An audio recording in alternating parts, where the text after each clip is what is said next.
하나님의 말씀은 여호수아 6장 1절부터 10절까지 말씀입니다. 우리 다 함께 한 목소리로 합독하여 읽겠습니다.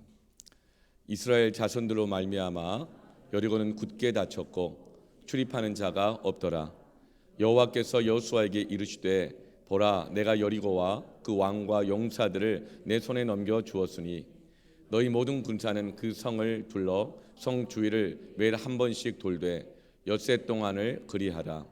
제사장 7은 7 양각 나팔을 잡고 언약궤 앞에서 나아갈 것이요, 7째 날에는 그 성을 7번 돌며 그 제사장들은 나팔을 불 것이며, 제사장들이 양각 나팔을 길게 불어 그 나팔 소리가 너에게 들릴 때에는 백성은 다 큰 소리로 외쳐 부를 것이라.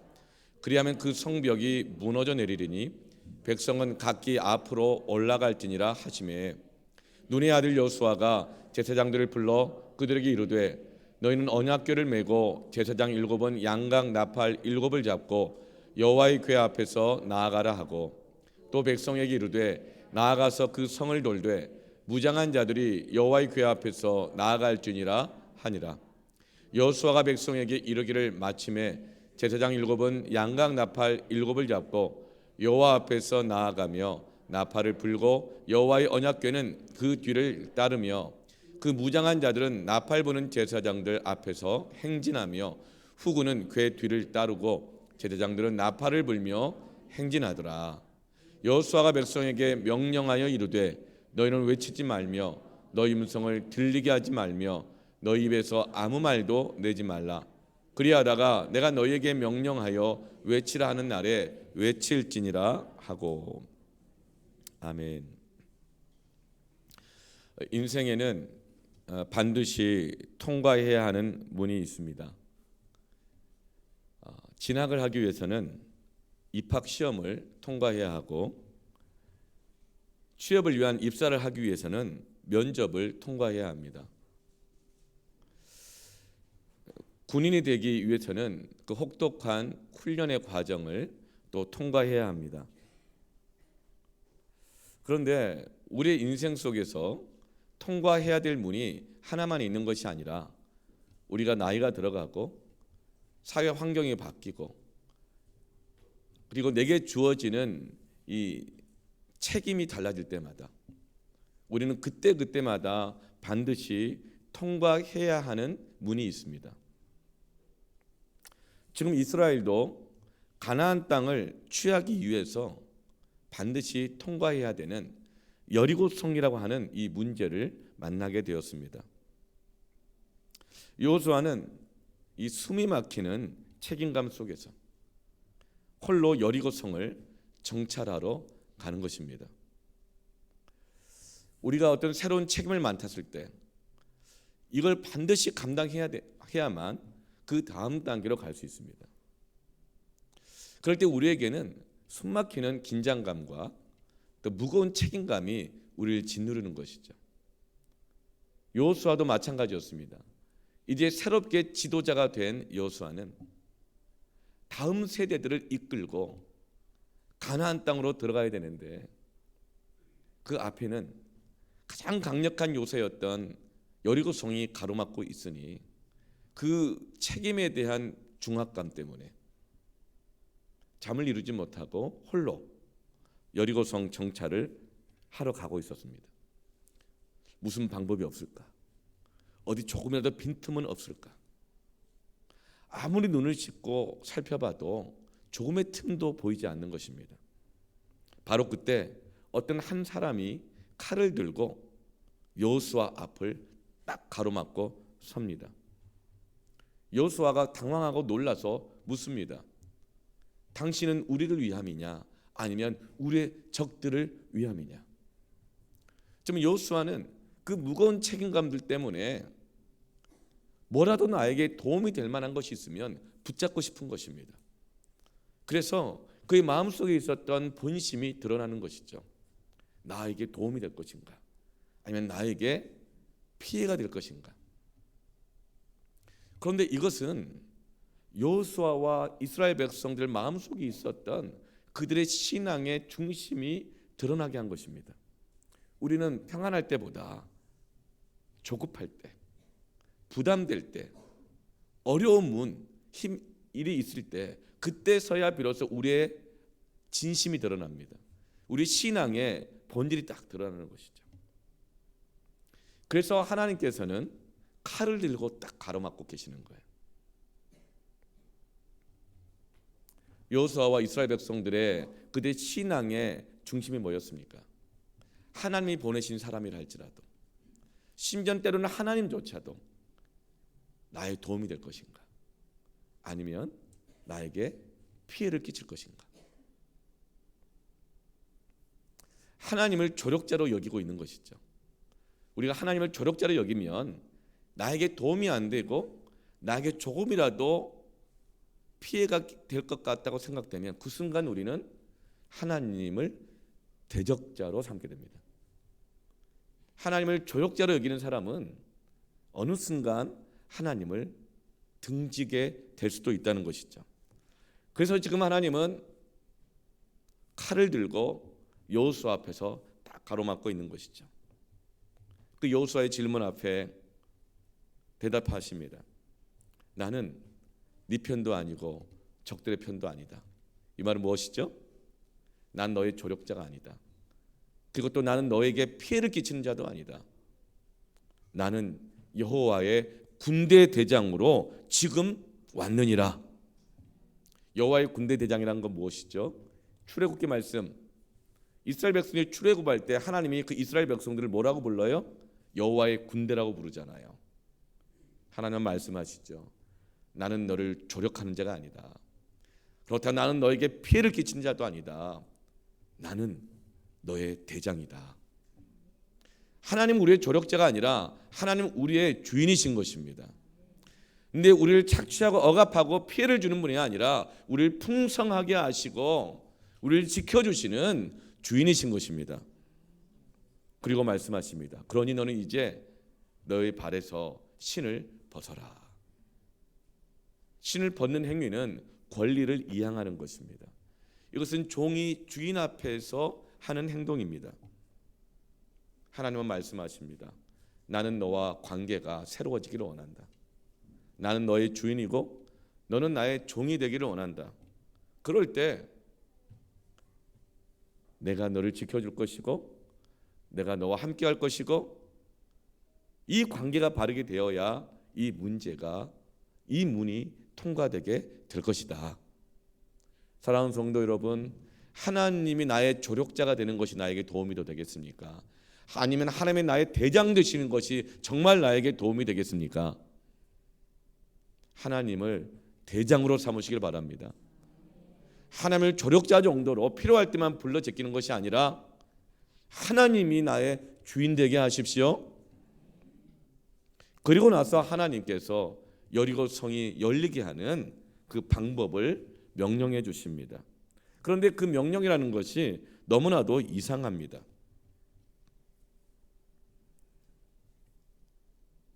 7일 동안 매일같이 여리고 성을 6일 동안은 하루에 한 바퀴씩, 그리고 마지막 날 7일째는 7바퀴를 돌라고 하는 그런 명령을 하세요.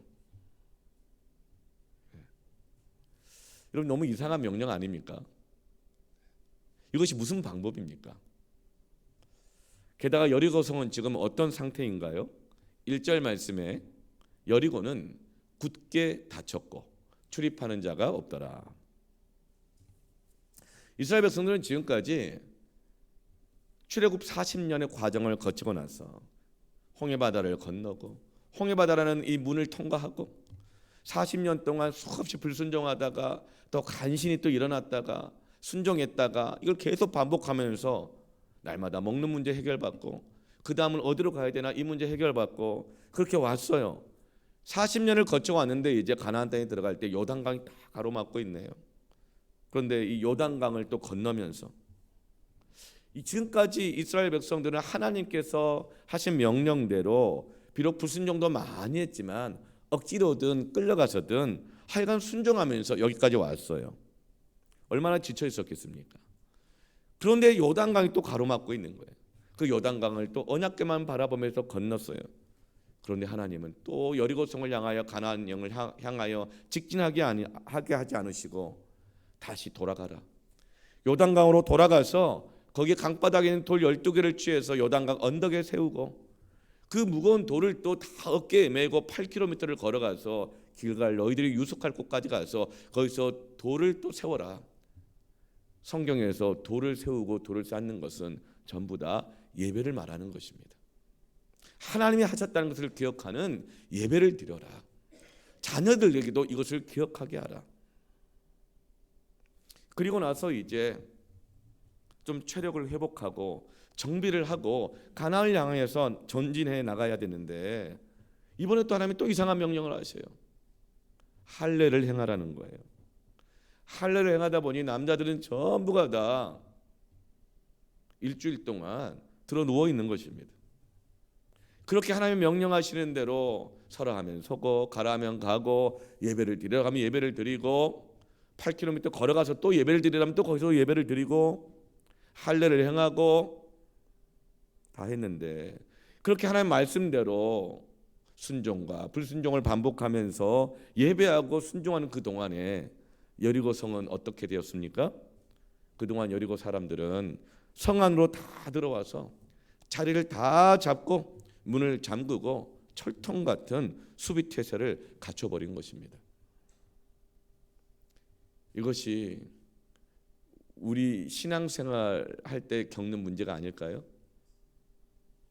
비록 불순종도 하지만 또 어떻게든 순종하면서 하는 말씀대로 예배하고 순종하며 살다 보니 세상 사람들은 전부 다 성 안으로 들어가서 자기 자리 다 잡고 문을 꼭 걸어 잠그고 개미 새끼 한 마리 들어올 수 없도록 그 누구도 들어오지 못하도록 다 막아서고 있고 자리 잡고 있는 상태.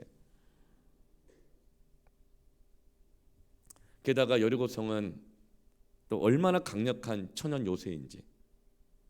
여리고성은 약 거의 40도에 해당되는 가파른 경사지의 이 꼭대기 정상에 세워진 성벽입니다.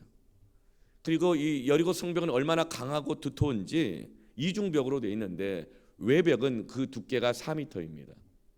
그 외벽 성벽 위에서 전차가 다니고 궁수들이 활을 쏘고 투석군들이 돌을 던지면서 이 4m의 두꺼운 외벽으로 되어 있고 그리고 이 두꺼운 4m 외벽을 뚫고 들어간다 하더라도 안에 내벽은 더 두껍습니다. 6m에 해당되는 두꺼운 내벽이 가로막고 있어서 외벽을 뚫고 들어왔다 할지라도 내벽에 막혀서 그 중간에 끼어서 몰살을 당하는 아주 최첨단의 전략적인 강력한 요새였던 것이죠. 뿐만 아니라 여리고 성벽의 곳곳에 설치되었던 높은 망루에서는 수 킬로미터까지 적국의 동태와 정보를 한눈에 파악할 수 있어요. 뭐 하는지 뻔히 알 수 있어요. 빈틈, 약점 다 알고 공격할 수 있어요. 그런 최첨단의 요새입니다. 여리고는 여호수아와 이스라엘 백성들이 보기에는 난공불락의 요새입니다. 아무리 눈을 씻고 보아도 들어갈 틈이 없고 아무리 눈을 씻고 보아도 그 틈방을 끼고 들어갈 수 있는 능력이 우리에게 없는 것입니다. 그러나 이 여리고는 가나안 땅을 취하기 위해서는 반드시 통과해야 되는 관문인 것입니다. 우리에게도 반드시 통과해야 할 내게 주어진 책임, 내게 주어진 사명, 내가 걸어가야 될 그 길을 걷기 위해서 반드시 통과해야 할 문이 있습니다. 여러분, 그 문은 무엇으로 엽니까? 여러분, 문은 무엇으로 엽니까? 우리 교회 문은 자동으로 열리잖아요. 다가가기만 하면 쫙 열리잖아요. 그런데 여러분, 세상의 문은 무엇으로 열립니까? 문고리를 잡고 열 수 있잖아요. 그런데 여리고성 사람들이 성문 안에 다 들어가서 거기서 잠가놓고 있으니 아무리 문을 열어도 열리지가 않죠. 그러면 그 잠긴 문은 무엇으로 엽니까? 따라합시다. 열쇠. 열쇠로 여시길 바랍니다. 힘으로 열지 마십시오. 내 의지로 여는 것이 아닙니다. 분노하면서 막 두들기면서 여는 것이 아니라 열쇠로 여시기를 바랍니다. 여리고 이 여자에다가 그 받침 자음을 리을 열쇠 모양이잖아요. 저 리을을 붙이면 여리고가 뭐가 됩니까? 열리고가 되길 바랍니다. 열쇠의 특징은 작다는 데 있습니다. 열쇠는 여리고 성의 이 크기에 비하면 아주 작습니다. 그러나 그 작은 열쇠가 크고 무거운 성문을 열고 그 작은 열쇠가 복잡하게 만들어진 자동차를 움직이는 것입니다.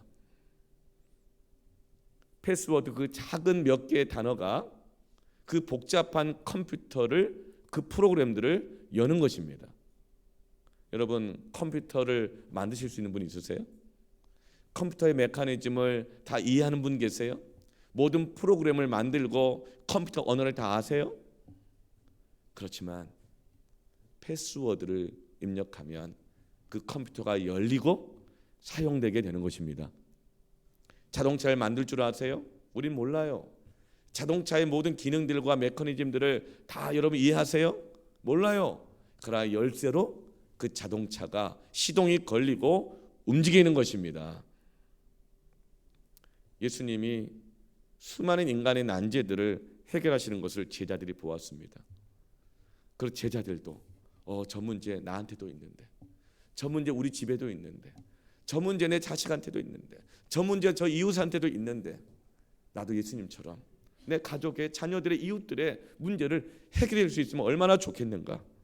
그래서 예수님에게 요청합니다. 예수님, 나에게도 그 문제를 해결할 수 있는 능력을 주십시오. 그때 주님이 말씀하십니다.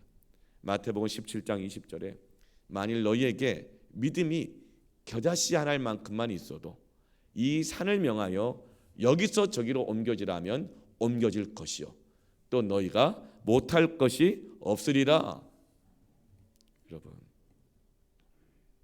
겨자씨 한 알만큼 작은 믿음이 우리의 가는 길을 막고 있는 어마어마한 산을 옮겨서 통과하게 하는 것입니다. 근데 여러분, 믿음을 겨자씨 한 알만큼 작은 것으로 얘기합니다. 근데 이 믿음이 무엇에 비해서 겨자씨 한 알만큼 작죠? 우리가 맞닥뜨린 세상, 우리가 맞닥뜨린 그 문제에 비하면 작다는 거예요. 여러분, 어떻게 우리가 어떤 사람의 믿음이 작다, 크다 말할 수 있겠어요? 나 자신도 믿음이 좋을 때가 있고 나쁠 때가 있는데, 믿음이 크다 작다 말할 수 있는 분은 주님밖에 없습니다. 그런데 세상이 믿음이 겨자씨보다 작다고 말한다는 거예요. 세상이 볼 때 믿음이라는 것은, 그 큰 산 앞에 놓여있는 그 믿음이라는 것은 겨자씨 하나만큼 작고 보잘것없다고 세상이 말한다는 것입니다. 그렇지만 그 믿음이라는 작은 열쇠 안에는 세상이 볼 때는 비록 보잘것없고 믿음이 밥 먹여주냐, 믿음이 학교 가게 하냐, 믿음이 뭐 성공하게 하냐, 믿음이 그 문제 해결해 주느냐, 보잘것없고 하찮게 여기지만 그 작아 보이는 그 믿음 안에는 산을 옮기는 하나님의 능력이 있는 줄로 믿습니다. 믿음이 열쇠인 것입니다. 그렇다면 믿음이란 뭘까요? 히브리서 말씀에 믿음이 없이는 하나님을 기쁘시게 할 수 없나니 하나님께 나아가는 자는, 여러분, 하나님께 나아가는 것이 믿음입니다. 가장 강력한 믿음의 행위는 예배인 것입니다. 가장 강력한 믿음의 행위는 기도입니다. 그런데 세상 사람들이 예배를 무엇으로 봅니까? 겨자씨 하나만큼도 작게, 더 작게, 보잘것없게 여깁니다. 믿음이 없는 세상은 기도를 아주 보잘것없고 작은 것으로 여기는 것입니다. 그런데 하나님은 말씀하십니다. 그 믿음의 예배가, 그 믿음의 기도가 여리고성을 열 것입니다. 마태복음 16장 19절에 내가 천국 열쇠를 내게 주리니 내가 땅에서 무엇이든지 매면 하늘에서도 매일 것이요 땅에서 풀면 무엇이든지 풀면 하늘에서도 풀리리라 하시고, 하나님이 교회에게, 성도들에게 천국 열쇠를 주셨는데 땅에서 무엇이든지 잠그면 하늘에서 잠기고 땅에서 풀면 열면 하늘에서도 풀리리라. 그 천국 열쇠가 무엇인가? 같은 말씀으로 마태복음 18장 19절에 이렇게 말씀하십니다. 진실로 다시 너에게 이르노니 너희 중에 두 사람이 땅에서 합심하여 무엇이든지 구하면 하늘에서 계신 내 아버지께서 그들을 위하여 이루게 하시리라. 두 사람이 땅에서 합심하여 기도하면 땅에서 잠그는 것이 하늘에서 잠기고 땅에서 푸는 것이 하늘에서 풀리고 열 것이다. 여러분, 두 사람이 뭐 대단합니까? 두 사람이 무슨 능력이 있습니까? 여리고 성에 자리 잡고 꽉 차 있는 여리고 성의 군사들에 비하면 이 두 사람은 겨자씨보다도 작고 보잘것없는 것들인 것입니다. 그러나 합심하여 기도하는 것은, 합심하여 모여 드리는 예배는 천국 열쇠가 되는 것입니다. 여리고를 열리고가 되게 하는 것입니다. 그러므로 사랑하는 성도 여러분, 무슨 문제를 만나든지 어떤 책임감과 부담감 때문에 조급하고 잠을 못 이루든지 여러분, 문제를 만날 때마다, 난제를 만날 때마다 기도하며 예배하며 그 문을 통과하시기를 축원합니다. 근데 무슨 기도를 해야 될까요? 금요일마다 금영성 집회 때 주기도문 말씀을 나누고 있는데 우리가 해야 될 그 기도는 무엇입니까? 참된 믿음의 기도는 무엇입니까? 무엇을 먹을까 마실까 입을까 염려하지 말라. 이런 것들은 다 이방인들이 구하는 것이니 이런 것을 구하지 말라. 우리의 기도는 무엇을 먹을까 마실까 입을까 의식주에 관한 것들. 세상 사람들은 의식주 마련하기 위해서 얼마나 많이 싸우고 경쟁하고 애씁니까? 근데 그것을 구하지 말고 우리가 구할 것은 단 한 가지. 주기도문의 결론 마태복음 6장 33절에 그러니 너희는 먼저 그의 나라와 의를 구하라. 우리가 구할 것은 단 한 가지인 것입니다. 하나님의 뜻인 것입니다. 하나님의 말씀인 것입니다. 그럴 때 모든 것을 더해 주실 것입니다. 이 주기도문을 할 때, 주님이 가르쳐 준 이 기도할 때 우리는 세상 속에서 변화되는 환경 속에서 새롭게 맡게 되는 책임에 따라서 많은 부담을 갖고 있고 문제를 맞닥뜨리게 됩니다. 그때마다 우리가 기도해야 될 것은 한 가지인 것입니다. 세상 사람들은 그것을 위하여 구하며 살아갑니다. 그러나 우리가 싸워야 될 싸움은 혈과 육에 대한 싸움이 아니요 주관자들과 어둠에 속한 영들과의 싸움인 것입니다. 왜냐하면 우리는 세상 사람들하고 똑같이 같은 음식을 먹고 같은 공기를 마시고 살아가지만 우리가 가지고 있는 생명은 세상 사람들이 가지고 있는 썩어지고 사망 가운데 가게 될 생명이 아니라 예수 그리스도의 십자가의 보혈의 피값으로 구원받은 영원한 생명을 가지고 있기 때문에 우리가 같은 것을 먹어도 살아가는 생명은 다른 것입니다. 그렇기 때문에 우리는 이 생명에 합당한 삶이 있는 것입니다. 같은 것을 먹어도 같은 직업이 있어도 같은 직장이 있어도 새 생명을 얻었기 때문에 우리는 살아가는 목적이 다른 것입니다. 그 직장을 다니는 목적이 다른 것입니다. 우리 그 직장에 보내신 하나님의 뜻은 다른 것입니다. 있는 것입니다. 그래서 여러분, 우리는 세상 사람들과 같은 방식으로 싸우지 않습니다. 세상 사람들과 같은 방식으로 얻으려고 하지 않습니다. 세상 사람들과 같은 방식으로 그 문을 통과하지 않습니다. 우리는 하나님께 나아갑니다. 천국 열쇠를 사용하는 것입니다.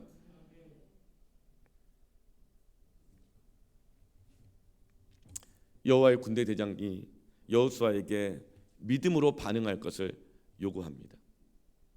2절에 여호와께서 여호수아에게 이르시되 보라 내가 여리고와 그 왕과 용사들을 내 손에 넘겨주었으니 너의 손에 넘겨주셨다는 거예요. 여러분, 아무리 눈을 씻고 봐도 내 손에 넘겨주었다 그랬는데 여호수아의 손에 여리고성이 들어가 있어요? 왕과 여리고성의 용사들이 그 손에 들어가 있어요? 붙잡혀 있어요? 여러분, 아무리 눈을 씻고 봐도 저도 마찬가지지만 여러분에게 주어진 자식 여러분 손에 쥐어집니까? 여러분 손에 쥐어져요? 여러분 직장에서 직급이 다 다르겠지만 밑에서는 치고받고 올라오고 위에서는 누르고 여러분의 함께 일하는 그 사람들이 여러분의 손에 쥐어집니까? 아무리 눈을 씻고 봐도. 근데 하나님 뭐라고 말씀하세요? 내 손에 넘겨 주었다는 거예요. 믿음의 반응을 요구하고 계십니다. 이 내 손에 넘겨 주었다는 것은 시제가 미래 완료형입니다. 근데 사실 이 미래 완료형이라고 하는 것은 언어적인 모순입니다. 문법적인 모순이에요. 눈을 씻고 봐도 어떻게 미래가 어떻게 지금 현재 완료가 돼 있을 수 있어요. 그래서 이 영어 성경에 보면 영어 언어의 한계 때문에 성경의 진리를 다 못 담아요. 그래서 내 손에 넘겨 주었다가 원래 원어는 미래 완료형인데 영어 성경에 보면은 현재 완료형으로 되어 있습니다. 현재 이루어졌다는 것이죠. 믿음이란 무엇입니까? 하나님이 말씀하셨으니까 이미 그대로 된 것이라는 것입니다. 앞으로 반드시 되어질 줄로 믿습니다가 아니라 이미 되어진 것입니다. 하늘에서 이루어진 그 뜻이 땅에서 이루어지이다. 이 미래 완료형을 사용할 때는요, 항상 하나님의 언약이 전제될 때 이 시제가 사용됩니다. 사람이 보기에는 눈을 씻고 봐도 맞는 게 아닌 것 같은데 언어적 모순이요, 논리적 모순이요, 문법적 모순이지만 그러나 하나님의 세계 안에서는, 믿음의 세계 안에서는 그 미래가 이미 완료된 것입니다. 그래서 주님이 기도를 가르쳐 주실 때 하늘에서 이루어진 뜻이 땅에서도 이루어지이다. 기도는 미래가 실제화되게 하는 것입니다. 기도는 이미 미래가 현재 이루어진 것을 보게 하는 것입니다. 그런데 하나님이 믿으라고 하신 다음에 여호수아에게 명령하시는 것이 있어요. 또 이상한 명령을 하셔요. 3절 보면 성 주위를 매일 한 바퀴씩 돌아라. 더 이상한 것은 4절에 제사장 7은 7 양각 나팔을 잡고 언약궤 앞에서 나아갈 것이고 7째 날에는 그 성을 한 번도 아니고 7번 돌며 그 제사장들은 나팔을 불어라. 성을 돌고 나팔을 불라는 거예요. 싸워야 할 군인들은 성을 돌게 하고 그 군인을 이끄는 것은 장교가 아니고 무슨 장군도 아니고 종교인이에요. 제사장들이 그 군인들을 이끌고 가게 합니다. 여러분, 이 모습을 보면 가만히 보면 어떤 모습이죠? 정확하게 예배입니다. 우리 예배를 드릴 때 처음 찬양부터 시작하잖아요. 나팔을 불잖아요. 그리고 제사장이 나오잖아요. 우리가 다 왕같은 제사장이지만 예배 때는 제가 제사장의 기능을 대표해서 나오잖아요. 그리고 제가 인도하는 대로 여러분들이 여호와의 군대들이 다 뒤를 따르잖아요. 그리고 그 다음에 뭐가 따라요? 언약궤, 하나님의 말씀이 선포되는 것입니다. 그 하나님의 말씀이 선포될 때 또 그 뒤에 또 후군들이 그 말씀을 따라 쭉 가는 거예요. 여러분, 정확하게 예배의 행진인 것입니다. 여러분, 전쟁을 할 때 군인을 뽑아야 합니까? 제사장을 뽑아야 합니까? 전쟁을 할 때 군인을 앞세워야 합니까? 제사장이 앞서가야 합니까? 전쟁을 할 때 경험 많은 장군이 그 군대를 전쟁 이끌어가야 됩니까? 아니면 예배하고 기도하는 제사장이 이끌어가야 됩니까? 전쟁을 할 때 무기를 들고 싸워야 합니까? 아니면 예배를 해야 합니까? 그런데 지금 하나님께서는 전쟁을 해야 되는데 나팔을 불게 해요. 제사장을 앞세워요. 무기를 들고 가지만 그 무기를 사용하지 못하고 나팔을 불고, 나팔을 불 때 거기에 화답하여 함께 큰 소리로 마지막에는 외치게 해요. 하나님은 뭘 말씀하시는 것입니까? 너희들이 세상에서 군인이든 제사장이든 종교인이든 사역자든 어떤 직업을 가지고 있든지 새 생명을 얻은 너희가 세상에서 경쟁하며 쟁취하는 것은 세상의 방법과는 다르다는 것입니다. 예배하며 기도하며 내게 맡겨진 사명을 감당해 나가시길 바랍니다. 예배하며 기도하며 내가 어떤 직업을 갖고 있든지 어떤 책임을 감당하고 있든지 예배하며 기도하며 감당할 때에 그 문이 열리게 될 것입니다. 통과하게 될 것입니다. 그러면서 하늘에서 이루어진 그 뜻이, 여러분을 그 직장에 보내신 하나님의 그 뜻이, 여러분이 그 가정을 이루게 하신 그 하나님의 그 뜻이, 여러분을 이 복음의 빛 동산교회를 부르신 그 하나님의 뜻이 그 문제를 통과할 때마다 이 땅에 이루어지이다. 그런데 여기서 주목하여 볼 것은 당시 고대에는 나팔이 두 가지 종류가 있습니다. 첫 번째 나팔은요, 좀 따라해 보시겠어요? 하초체, 히브리어인데 하초체 나팔이에요. 침 튀기지 않도록 반드시 마스크를 끼시고 하초체, 이 나팔이에요. 이 하초체 나팔은 은으로 만들어진 나팔이에요. 그리고 쭉 뻗어 있어요. 그러니까 트럼펫 같은, 긴 트럼펫 같은 모습이죠. 그래서 소리가 아주 고음이고 높고 쨍해요, 소리가. 이 하초체 이 은 나팔은 전쟁할 때 사용하는 나팔입니다. 두 번째 나팔은 따라합시다. 쇼파르. 이 쇼파르 이 나팔은 그 재료가 양의 뿔, 양각으로 만든 나팔입니다. 이 쇼파르 나팔은 평화를 선언할 때, 화평을 선언할 때 사용하는 나팔이죠. 여러분, 오늘 본문에서 하나님이 붙들고 불나고 말씀하신 나팔은 어떤 나팔입니까? 양각 나팔입니다. 쇼파르인 것이죠. 하나님께서는 이스라엘 백성들이 예배와 기도하며 가나안 땅을 향해서 사명지를 향해 나아갈 때에 평화를 선언하게 하십니다. 여러분, 전쟁을 할 때 나의 모습을, 나의 존재를, 신분을, 위치를, 내가 가지고 있는 무기를 감추는 것이 유리해요? 다 드러내는 게 유리해요? 감추잖아요. 싸워서 죽이고 이기기 위한 전쟁에서는 자기 신분, 자기 정체, 자기가 가지고 있는 무기들을 다 감춥니다. 그렇지만 하나님은 이스라엘 백성들에게 평화의 나팔을 불게 하시고 아침부터 낮까지 여리고성 사람들이 다 보는 앞에서 자신들의 신분을, 위치를, 가지고 있는 것을 다 노출시키면서 평화의 나팔을 예배하며 기도하며 여리고성을 돌게 하시는 것이죠. 사랑하는 성도 여러분, 우리의 싸움은 영적 싸움입니다. 세상 사람들하고 같은 직업을 갖고 있고 같이 승진을 하든 같이 그냥 처자식 먹여 살리고 내 앞가림을 하든, 그러나 우리의 싸움은 영적 싸움인 것입니다. 그래서 우리는 세상에 나아갔을 때 평화의 나팔을 불기 때문에 숨지 않습니다. 감추지 않습니다. 음모를 꾸미지 않습니다. 뒷말하지 않습니다. 이것이 바로 평화의 예배자입니다. 평화의 영적 군사들인 것입니다. 그래서 하나님은 평화의 나팔을 불게 하시고 다 드러내놓고 여리고성을 돌게 하시는 것이죠. 우리는 혈과 육으로 싸우지 않습니다. 악을 악으로 싸우지 않습니다. 악을 선으로 이기는 것입니다.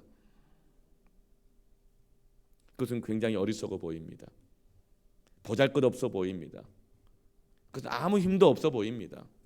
그러다가 소멸될 것 같고 망할 것 같고 뒤처질 것 같고 무시당하고 이용만 당할 것 같아 보입니다. 그렇게 우리가 하나님 말씀대로 평화를 선포하고 신앙을 고백하고 예배하며 우리에게 주어진 세상의 직분과 사명을 감당해 나가는 것은 도무지 어디를 눈을 씻고 보아도 불가능해 보이는 일입니다. 그러나 그렇게 할 수 있는 이유가 무엇입니까? 그것은 그들이 나팔을 불며 평화를 선포하며 나아갈 때 그 뒤에 무엇이 있어요? 언약궤가 있습니다. 언약궤가 무엇입니까? 하나님의 은혜, 하나님의 보호하심, 하나님의 오래 참으심, 용서가 담겨져 있는 그 말씀과 그 언약궤 위는 어린 양의 피, 예수의 십자가 보혈, 하나님의 사랑으로 덮여 있는 언약궤. 그 안에 나의 모든 불순종들이 다 덮여 있는 것입니다. 나같이 멸망당하게 합당하고 아무것도 받을 것 없는 자를 위해서 하나님 아들 독생자 그리스도를 내어주시며 나를 끝없이 용서해 주시고 사랑해 주시고 나의 모든 것들을 책임져 주시는 하나님의 은혜가 있기 때문에 오늘도 우리는 평화를 선포할 수 있는 것입니다. 혈과 육으로 싸우지 않는 것입니다. 사랑하는 성도 여러분, 하나님의 은혜를 의지하여 평화를 선포하시기를 축원합니다. 우리의 신앙을 드러내시기를 바랍니다. 여러분 직장 가서 직장 동료들과 함께 밥 먹을 때 회식할 때 기도하고 드시기를 바랍니다. 우리는 감추지 않습니다. 기도하는 거 볼 때 사람들이 무시하고 판단하고 조롱해 보일 수 있습니다. 그렇지만 그 믿음의 행위가 열쇠인 것을 기억하십시오. 우리의 예배는 숨어서 하지 않습니다. 우리는 우리 신앙을 드러냅니다. 신앙을 고백하는 것입니다. 누가복음 2장 14절에 지극히 높인 곳에는 하나님께 영광이요 땅에서는 하나님이 기뻐하시는 사람들 중에 평화로다 하니라. 예수님이 사람의 몸을 입고 이 땅에 오실 때에 하늘에서 음성이 들렸습니다. 하나님께 영광이지만 땅에는 평화로다. 평화를 선언하고 오시는 것입니다. 예수님께서 70명의 제자들을 둘씩 짝을 지어서 전도하러 보내실 때 누가복음 10장 5절 6절에 이렇게 말합니다. 어느 집에 들어가든지 먼저 말하되 이 집이 평안할지어다 하라. 여러분 어디로 이사를 가든지 어느 직장으로 가든지 어느 보직으로 배정을 받든지 여러분 경쟁하지 마십시오. 싸우지 마십시오. 평화를 선언하십시오. 나는 너희들에게 평화를 주기를 원한다. 나는 이 직장에 나의 동료들에게 유익을 주기를 원한다. 언제까지 나는 나에게 도움이 될 거냐, 나에게 손해가 될 거냐, 그거 보고 살 것이냐. 그것은 하나님이 책임져 줄 거니까 너는 가서 평화가 되어라, 도움이 되어라, 유익이 되어라. 경쟁하지 마라. 하나님의 은혜를 의지해서 너는 평화를 주는 자가 되어라. 이것이 바로 우리가 세상에서 문을 통과해가는 천국의 열쇠인 것입니다. 그런데 만약에 그 평화를 안 받아들이면 어떻게 해요? 누가복음 10장 6절에 만일 평안을 받을 사람이 거기 있으면 너희의 평안이 그에게 머물 것이요. 우리가 그런 마음의 중심을 가지고 직장 생활하고 가정 생활하고 교회에서 섬기고 헌신하면 정말 우리를 통해서 유익함이 평화가 임한다는 것입니다. 할렐루야. 그런데 그렇지 않으면, 그것을 거절하면 어떻게 돼요? 그 평안이 너희에게로 돌아오리라. 수많은 우리 고난들을 만납니다. 책임감에 부담에 막 짓눌립니다. 산 같은 문제들이 생깁니다. 그런데 우리는 그 산 같은 문제를 해결할 때, 그 문제를 감당할 때 세상 사람들이 다 보는 앞에서 예배하며 기도하며 그 직분, 그 직장, 그 책임감을 감당해 나가십시오. 그때 평화의 복음이 증거되는 것입니다. 이런 복음은 무엇으로 전해집니까? 사형리로 전해집니까? 물론 그것도 전해지지만 많은 사람들이 이렇게 말합니다. 그렇게 살지도 않으면서 윤리적이지도 않은데 무슨 복음이 전해지겠느냐고. 근데 우리가 성경이 말하는 삶의 전도는요, 단지 윤리적인 것이 아니에요. 착한 걸로 따지고 정직한 걸로 따지고 남에게 무슨 베푸는 걸로 따지면 예수 안 믿는 빌 게이츠가 자신의 전 재산 90%를 기부하기로 작정해 버렸잖아요. 그 나는 평생 10분의 1, 우리로 따지면 11조로만 살겠다고 이미 사인을 해버렸어요. 그걸로 따지면 믿지 않는 빌 게이츠가 훨씬 더 공정하고 정의롭고 자비로워 보이지 않습니까? 그러나 삶의 전도는 무엇이냐면 똑같은 음식을 먹고 똑같은 직업을 갖고 있다 하더라도 난 그곳에서 예배하며 기도하면서 평화가 되기 위해서 믿음으로 살아갈 때, 그렇게 직장 생활할 때 그 사람의 삶이 복음이 될 것입니다. 하나님이 어떻게 그 사람을 통하여 그 산 같은 문제를 해결해 나가시는가를 세상 사람들이 보게 될 것입니다. 여러분, 우리는 이런 율법적인 윤리적인 것을 넘어선 진정한 삶의 복음 전도자가 되기를 축원합니다. 그러면서 마지막 명령을 하십니다. 10절입니다. 여호수아가 백성에게 명령하여 이르되 너희는 외치지 말며 너희의 음성을 들리게 하지 말며 너희 입에서 아무 말도 내지 말라. 무슨 명령이죠? 침묵입니다. 언제까지죠? 하루에 한 바퀴씩 6일 동안 7일째 7바퀴 총 13바퀴를 다 돌 때까지는 침묵하라고 하십니다. 우리 인생을 살 때 수없이 돌고 돌아도 해결 안 되는 문제들이 있잖아요. 그런 문제들을 만나면 우리 마음이 얼마나 조급해져요. 얼마나 부담감에 짓눌립니까? 그때 두 종류의 반응이 있습니다. 첫 번째는 하나님 앞에 엎드려 기도하는 사람이 있고, 또 하나는 그 부담감, 짓눌림, 조급함, 이 모든 것을 사람들에게 그렇게 찾아가서 전가하고 말을 많이 하는 사람이 있습니다. 이스라엘 백성들은 어느 부류에 속한 사람들일까요?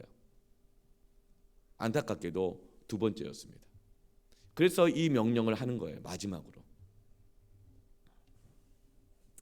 여호수아는 분명히 기억하고 있어요. 40년 전에 출애굽을 했을 때 가나안 땅 들어가기 직전에 정탐꾼 12명을 뽑아가지고 가나안 땅을 정탐하러 보내는데 갈렙과 함께 여호수아는 그 중에 한 사람이었어요.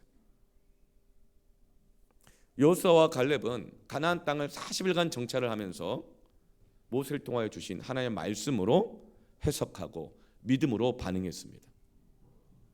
그렇지만 나머지 10명의 정탐꾼들은 가나안 땅을 그들의 경험과 그들의 지혜와 지식으로 객관적으로 분석했습니다. 그리고 말합니다. 이 땅에 있는 거민들은 거인들과 같고 우리들은 그들이 보기에 메뚜기와 같이 작다. 그리고 이 땅은 악한 땅이어서 우리를 삼켜버릴 것이다. 이것은 굉장히 객관적인 정보에 의한 해석과 판단이었습니다. 이 12명이 와서 2대 10으로 보고를 한 것이죠. 그런데 사람들이 누구의 보고를 받습니까? 10명의 정탐꾼들의 보고를 받아요. 왜 그럴까요? 2대 10이니까. 여론이 그러니까. 다들 그렇게 얘기하니까. 그리고 더 객관적이니까. 그러면서 그 부정적인 보고가 이스라엘 백성들 전체에 퍼지게 된 것이죠. 그래서 10하루면 들어갈 수 있었던 가나안 땅을 들어가지 못하고 40년 동안 방황하게 되었던 그 뼈아픈 기억을 여호수아는 잊지 않고 있는 것이죠. 여호수아는 부정적인 말이 갖는 무서운 전염성과 파괴력을 알고 있는 것입니다. 만일 마지막 명령에 이 침묵하라는 명령을 하지 않았다면 이스라엘 백성들은 매일 한 바퀴씩 돌 때마다 한 마디씩 더 했을 거예요. 아마 6일째는 뭐라고 말을 했을까요? 아니, 하루 돌았더니 눈을 부비고 보자 문이 열릴 조짐이 있나? 안 보이는 거예요. 이틀째, 3일째, 4일, 5일, 6일째 돌았어요. 왜 아무 일도 안 일어나는 거야? 벌써 6일째라고. 언제까지 우리가 이렇게 바보 같은 일을 해야 되느냐? 이렇게 다 노출돼 놓고 돌면 기습이라도 당하면 어떻게 할 것인가?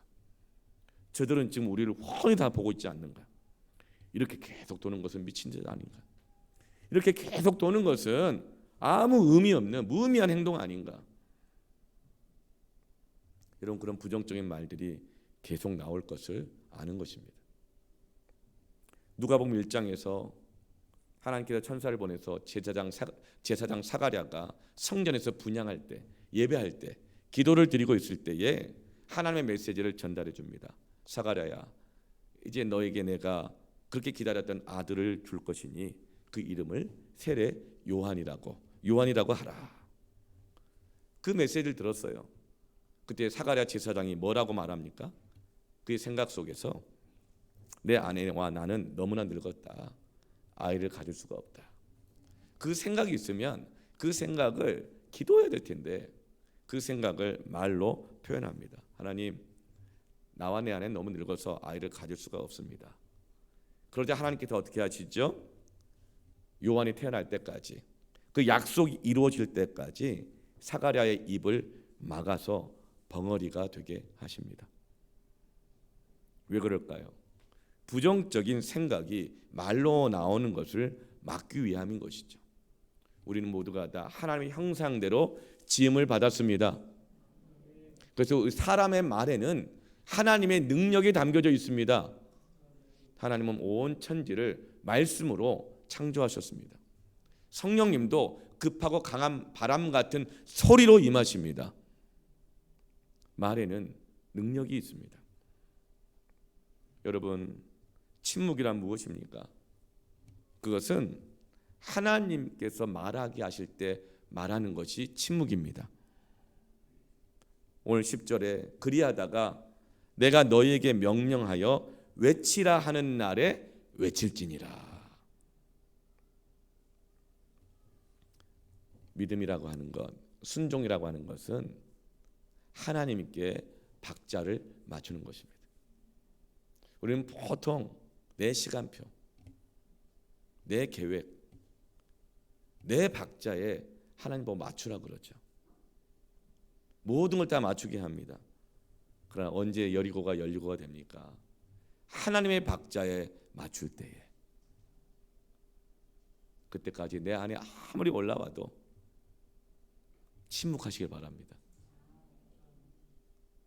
문이 열릴 때까지 예배하며 기도하면서 내게 맡겨진 책임을, 사명을 감당해 나가시기를 축원합니다.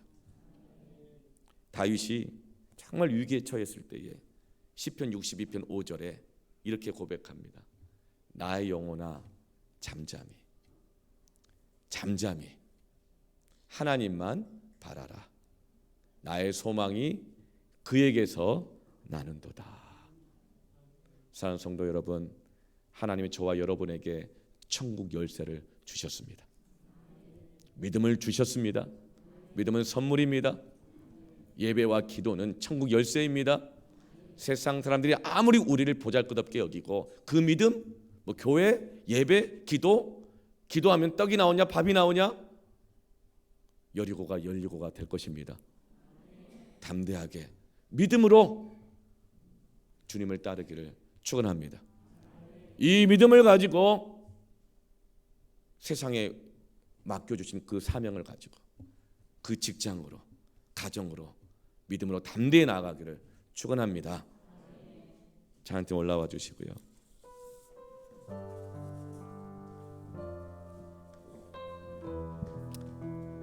우리 수많은 무리들이 줄지어 그분을 보기 위해 따르네. 믿음을 가지고 주님을 따르십시다.